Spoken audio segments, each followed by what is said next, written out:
The Battle of Stalingrad was a 5-month-long battle that saw the destruction of the German Sixth Army, but the bloodshed around the city was catastrophic. It was estimated that there were 2 million total casualties during the battle, and there was an untold cost on civilian life too. Stalingrad was the deadliest battle that took place during the Second World War, and is one of the bloodiest in history. It's considered a major turning point in the whole of World War II, as it marked a time where, following this, the tide in the conflict turned against the Germans heavily. It shifted the whole balance of the conflict towards the Soviets on the Eastern Front. But what was life really like during the battle, and during one of the bloodiest that the world has ever seen? Remember to support our channel. Please make sure to subscribe. Stalingrad was of vital importance for both the Germans and the Soviets, as it was seen as a major transport and industrial centre on the Volga River. Whichever side controlled the city meant they had access to the oil fields of the Caucasus, and also they could control the Volga. At the time, the Germans were suffering with a slow deteriorating amount of fuel and supplies, so for Hitler and the German military hierarchy, to take Stalingrad was of paramount importance. But the fighting inside of the city was truly barbaric, with house-to-house street fighting, turning the city into a great centre of urban warfare, and each house was considered a victory for each side, such was the importance of controlling the city. It was on the 23rd of August 1942 that the German Sixth Army reached the outskirts of the city, pursuing the 62nd and 64th Armies, which had retreated back into the city.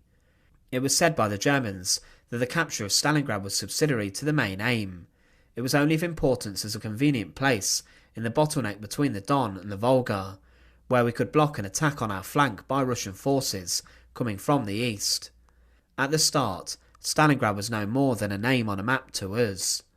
But this name on the map became one of the most iconic linked to the Second World War. Life inside of the city became very tough.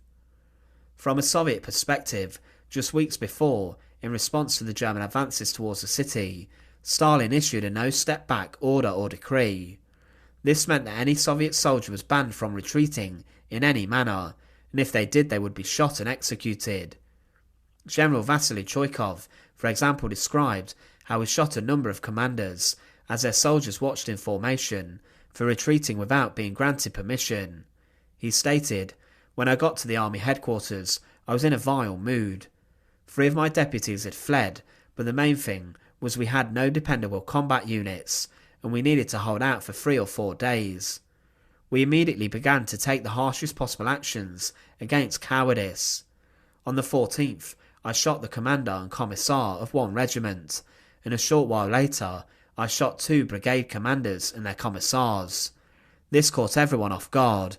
We made sure the news of this got to the men." The Soviet Union was operating munition factories 24 hours a day in the eastern part of the country, and the stubborn fighting in Stalingrad prevented the Germans moving further. The Soviets dug in inside the city, and the fighting was intensely brutal. It was said, over a month has passed since the fighting of Stalingrad was still mentioned. The Russians go on fighting in this hell, filled with dense clouds and acrid smoke, bombed, shelled, and machine-gunned constantly, but they still resist and still counter-attack. Sometimes single units have to repel 10 tanks in a day.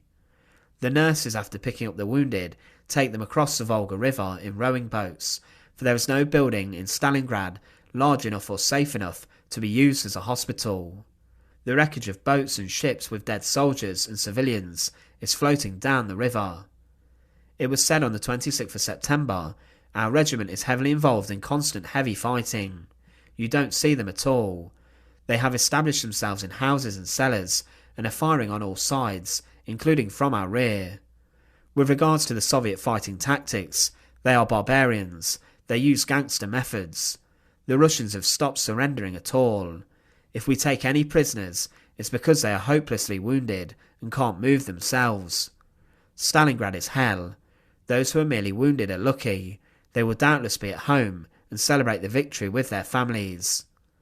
The atmosphere inside the city from a Soviet perspective was a hellish one, where men continued to fight until they fell. They would fall to the last man to defend their city, and the Russians were willing to do anything to defeat the Germans. Both sides stopped at nothing to achieve victory, but eventually the Soviets would stand tall. The German 6th Army was formed at the start of Operation Barbarossa and was deemed to be the most powerful. Hitler believed it could storm the heavens, but it saw horrific losses. The 6th Army advanced deep into Soviet lands and up to Stalingrad, but the Soviets had gathered huge armies on the opposite side of the Volga. Initially things were good for the Germans after their advancements, and their lives were relatively comfortable, but as things turned against them, things got very difficult, especially for the 6th Army. The Soviets moved in a horrific artillery bombardment, and the Germans believed that the only way to escape this onslaught was through death or to go insane. As vast Soviet tank armies met the rear of the 6th Army in a huge pincer movement, Operation Uranus, the counter-offensive, was a huge success. The reason this is important is because this marked the beginning of the end of the Battle of Stalingrad. Hitler refused to allow the 6th Army to fight its way out and to rejoin the German lines near the Don River. Hermann Göring, the head of the Luftwaffe, assured Hitler that the encircled and surrounded 6th Army could be supplied by air, with Juncker's cargo planes airdropping supplies. Hitler and Göring were warned that this would not work, but the advice was ignored. With the lack of aircraft, bad blizzards, anti-aircraft fire and enemy aircraft, only a tiny part of the trapped army could be supplied by air. This meant that the 6th Army, who were encircled by the enemy, began to starve at an alarming rate. The German soldiers were forced to kill their horses to eat just a few slices of meat. A knife was not good enough to cut through the meat, as it was frozen solid by the weather, and a hacksaw was needed. Because of this, thousands died from hunger in the freezing cold. The field hospitals were also suffering from huge overcrowding. Those with severe injuries were often left abandoned in the cold to succumb to their fate, as nothing could be done, and the nurses had to prioritise their patients. Severely injured men who were crawling in the snow were turned away for any care, and only light flesh wounds were treated so the German soldiers could rejoin the fight. There was also outbreaks of lice which caused issues, and the wounds that most suffered could not be treated. Most soldiers died from frostbite or the freezing conditions, as the Germans did not have effective winter clothing to wear. As mentioned, lice spread typhus within the German army, and with this the disease and their strife, many German soldiers tore off their uniforms and tried to make a run for it to get away. The men of the 6th Army were so weak that to pass the time they could not even play cards and build toilets to ensure disease did not spread. They usually went to the toilet on a shovel and threw the contents away from their dugouts. The dead were left unburied, and often a disgusting stench emanated from the corpses. There was also a number of soldiers who died from mysterious sudden death syndrome, as they were falling dead where they stood. It's believed this was due to a mixture of the hunger, cold, and despair that they faced on a daily basis. Within the army, a number of soldiers tried to take their own lives and inflicted wounds on themselves to try and get a train ticket back to Germany. A number of men willingly put their heads out above the dugouts, praying for a Russian sniper to end their suffering. Within days, German soldiers were losing kilograms of weight, and Hitler ordered in solidarity that for the men of Stalingrad he would have no champagne served at his headquarters. Göring didn't bother with this show of solidarity, regularly eating heavily, whilst people in Berlin were also suffering from rationing. The German surrender, which was accepted for many, was seen as a life-saver, but then the remaining members of the 6th Army and the German forces were then pressed into work in prisoner of war camps and gulags after, and many never survived. It was said that the citizens of the Soviet Union wanted to take up arms against the Germans, and they understood the duty to defend Stalingrad and make sure it did not fall to the Germans, but also civilians saw action. Some of them remained inside the city during the attacks and were placed into worker battalions. These battalions were armed and were sent to the front lines to help the Red Army defend against the Germans, but the problem was they were not the most well trained. It was said, during the brutal bombardments the people came together, took their weapons and were immediately sent to the front lines. We delivered these worker battalions to the front headquarters. When the workers came to the front, they joined the Red Army, and their mission was the same. The workers' battalions were willing to do whatever, but they were no match for the superior firepower of the Germans. Because of this, they suffered heavy losses. They were poorly equipped, mostly only with rifles. There was a lack of equipment with the workers' battalions, and at the time there was a shortage of weapons. It was said when they captured enemy weapons, they used these against the Germans.